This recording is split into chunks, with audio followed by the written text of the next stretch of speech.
एक दिन श्री ठाकुर जी ने जंगल में गए, रोज गिल्ली डंडा खेलते, छुपम छुपाई खेलते। ठाकुर जी बोले आज कछु नयो खेलेंगे। ग्वाल वाल बोले कहाँ खेलेगो लाला आज? बोले आज हम खेलेंगे हवन, हवन खेलेंगे, यज्ञ करेंगे और तुम सब भी बैठो, तुम सब भी यज्ञ में शामिल हो जाओ। तो एक बोलो भैया यज्ञ तो कर लेंगे पर यज्ञ के यहाँ तो पुरोहित जी चाहिए ना, पंडित जी, जिन पे कुछ मंत्रोच्चारण करने आवे, कुछ शास्त्र के मंत्र बोल सके। ठाकुर जी बोले हम ते बड़ो पंडित है कोई दुनिया में? अरे भैया सबन को गुरु सन्यासी और सन्यासी को भी गुरु ब्रजवासी, ऐसा ब्रजवासी मानते हैं कि हम ते बड़ो कोई ना है। तो ठाकुर जी बोले हम करेंगे मंत्रा में। तो पे बोले देखो बस तुम एक काम करो, व्यवस्था जुटाओ हवन की, सामग्री तो है ही ना लाला। बोले काम करो, जितने जंगल वृंदावन के सूखे पत्ता दिख रहे हैं सब इकट्ठे कर लाओ, यही सामग्री है हमारी। तो सामग्री ऐसे ही इकट्ठा कर लाए, सब बैठ गए यजमान बन के, ठाकुर जी बैठ गए पंडित बन के। बोले हवन शुरू करो। अब मंत्र तो ठाकुर जी को कछु आवे नहीं, सो ऐसे ही मुंह चलाते बड़ स्वाहा, बस लास्ट में जाके स्वाहा बोल दे। ग्वाल वाल बोलो वाह भैया तू तो बड़ो भारी ज्योतिषी है, ले स्वाहा। सो वो सूखे पत्ता लेके वहाँ में डाल दे।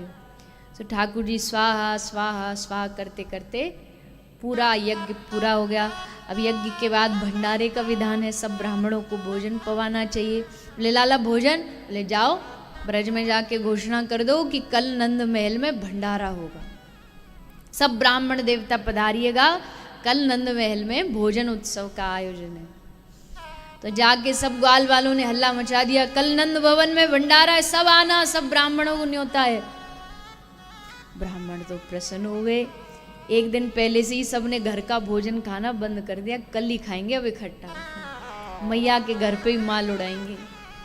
मैया घर का भंडारा कोई ऐसा नहीं होता, बड़ा 56 भोग, चकाचक घी में डूबे हुए लड्डू। सो ब्राह्मण तो बड़े खुश हुए, कल मैया के घर भंडारा, सब जल्दी सुबह हो हम जाएं मैया के घर।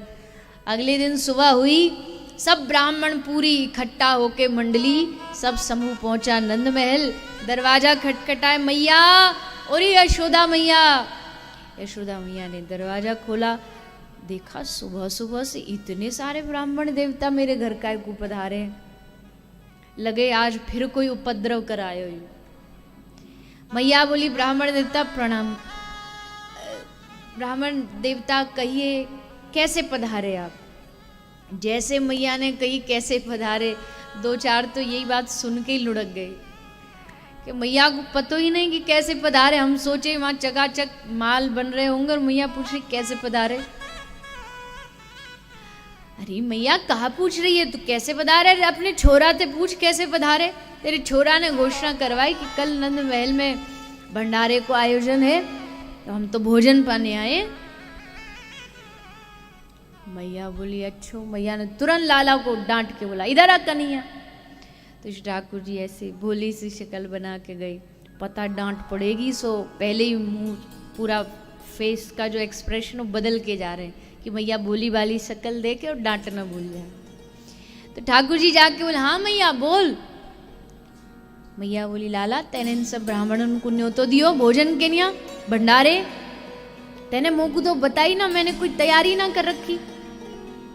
ठाकुर जी बोले मैया कल हमने ग्वाल बालन के संग खेल खेलो, तो मैया वह खेल में यज्ञ नकली, वह खेल में यज्ञ की सामग्री नकली, वह खेल में यज्ञ के पंडित जी नकली, तो समझो वह यज्ञ को भंडारो भी नकली। हे ब्राह्मण देवता सब मन में सोचो कि तुमने 56 भोग खाए और बढ़िया मोटी दक्षिणा लई और यहाँ ते विदा है जाओ।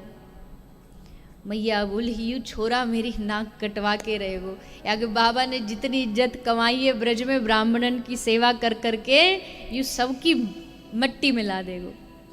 मैया बोली ना ना ब्राह्मण देवता बिल्कुल नहीं, मेरे दरवाजे ते आज तक कोई खाली हाथ गयो नहीं, आज भी नहीं जाएगो। आप सब थोड़ो सो समय दो, मैं अपने सब दास दासीन को मिला के सबको बिठा करके अभी भंडारों को भोजन तुम सबको बनवाऊं। मैया ने सबको भंडारो बनवायो, सब ब्राह्मणों को भोजन पवायो। तो ऐसे श्री ठाकुर जी ब्रज में लीला करते हैं, जिसको देख करके बड़ा मन समझ नहीं पाता कि ये भगवान है या कोई साधारण बालक है। पर ठाकुर जी ये लीला इसीलिए करते हैं कि उनका ये भाव देख करके, उनकी ये लीला देख करके सबको कृष्ण अपना सा लगने लगे। तो ऐसे श्री ठाकुर जी ब्रज में लीलाएं कर रहे हैं।